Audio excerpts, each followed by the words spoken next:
ஆண்டுதோறும் அண்ணன் அவர்களுக்கு காவல்துறை மறுப்பு, நீதிமன்ற மறுப்பு. ஆனாலும் அவர் ஓய்ந்து விடவில்லை, அவர் பின்வாங்கவில்லை. ஏனென்றால் அவர் விழா எடுப்பது பாண்டிய நெடுஞ்செழியனுக்கோ அல்லது ராசராச சோழனுக்கோ அல்ல. அவர் எந்த மன்னர்களுக்கும் இங்கு விழா எடுக்கவில்லை. அவர் ஒரு போராளியாக இருந்து இரு மாபெரும் போராளிகளுக்கு விழா எடுக்கிறார். அவ்வாறு விழா எடுக்கும் பொழுது போராளிகளை கண்டு அஞ்சுகின்ற அரசு அஞ்சத்தான் செய்யும் என்பதை இங்கு இருக்கக்கூடிய தோழர்கள் நாம் உணர்ந்து கொள்ள வேண்டும்.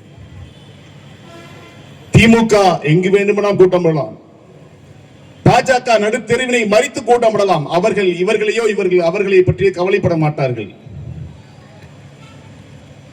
ஆனால் நாம் ஒரு கூட்டம் நடத்தினால் இந்த அரசுக்கு அச்சம் வரும். அதுதான் நாம் போராளிகள். இங்கே தோழர் சொன்னார் மன்னர்கள் என்று போட சொன்னார். மன்னர்கள் அல்ல, நாம் இங்கே மன்னர்களுக்கு விழா எடுக்கவில்லை. மீண்டும் மீண்டும் சொல்கிறோம், அவர்கள் விதைத்து விட்டு சென்றார்கள். நாம் இன்று விதைகளாக இருக்கிறோம். நாம் மீண்டும் மீண்டும் விதைக்க வேண்டும் என்றால் அவர்களுடைய கருத்துக்களை ஆண்டுதோறும் இங்கே விதைத்துக் கொண்டே இருக்க வேண்டும் என்பதற்காக ஆண்டுதோறும் அண்ணன் கே.எம். ஷரீப் அவர்கள் இந்த விழாவினை நடத்தி கொண்டிருக்கிறார், நடத்த வேண்டும். அப்பொழுதுதான் நாம் நாளைய சுதந்திரத்திற்கு நம் சந்ததிகளை பெற்றெடுக்க முடியும். நாளைய சுதந்திரத்திற்கு நாம் சந்ததிகளை பெற்றெடுக்க முடியும். மருதுவரை கைது செய்தது யார் அல்லது கொன்னது யார்? வெள்ளைக்காரர்கள், ஆங்கிலர்கள் என்று இருக்காது. ஆங்கில கிழக்கிந்திய கம்பெனி என்று இருக்கும். ஆங்கில கிழக்கிந்திய கம்பெனி என்று இருக்கும்.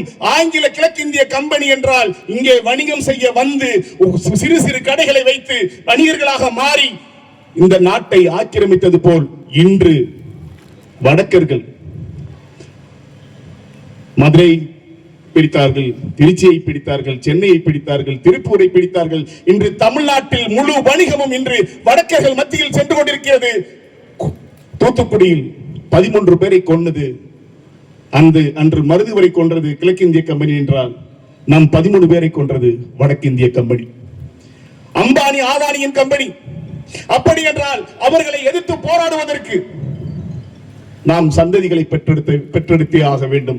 அந்த சந்ததிகளுக்கு நாம் இந்த மருதுவர்களின் கதைகளை சொல்லி சொல்லி அவர்களை நம்மை போன்ற போராளிகளாக மாற்ற வேண்டும் என்றால் இந்த விழாவினை ஆண்டுதோறும் நாம் நடத்திக் கொண்டுதான் இருக்க வேண்டும். இன்று எஸ்ஐஆர் என்கின்ற ஒரு புதிய வாக்காளர் பதிவுக்கு எதிராக போராடி கொண்டிருக்கிறோம். ஏனென்றால் வடக்கர்களை இங்கே வாக்காளர்களாக மாற்றி இந்த தமிழ்நாட்டை வடக்கர்கள் ஆள்வதற்கு இன்னும் 20 ஆண்டு காலத்தில் மேய்ச்சிக்காக சொல்லவில்லை, இன்னும் 20 ஆண்டு காலத்தில் இந்த தமிழகத்தை வடக்கர்கள் ஆளத்தான் போகிறார்கள். நாம் மீண்டும் ஒரு சுதந்திர போரை தொடங்கத்தான் போகிறோம். நாம் இருக்கிறோமோ இல்லையோ நம் வாரிசுகள் நிச்சயமாக இவர்களை எதிர்த்து மருதுவரை போல் போராட வேண்டும், மரணிக்க வேண்டும் என்றால் நாம் இருவர் நமக்கு ஒருவர் என்று வாழக்கூடாது. நாம் இருவர் நமக்கு 4வராக பிள்ளைகளை பெற்றெடுக்க வேண்டும். இவர்களுக்கு எதிராக போராட வேண்டும். அப்படி நாம் போராட வேண்டும் என்றால் இந்த மருதுவருக்கு எங்கள் அண்ணன் தொடர்ந்து விழா எடுத்துக்கொண்டே இருக்க வேண்டும் என்று கூறி விடைபெறுகிறேன். நன்றி, வணக்கம்.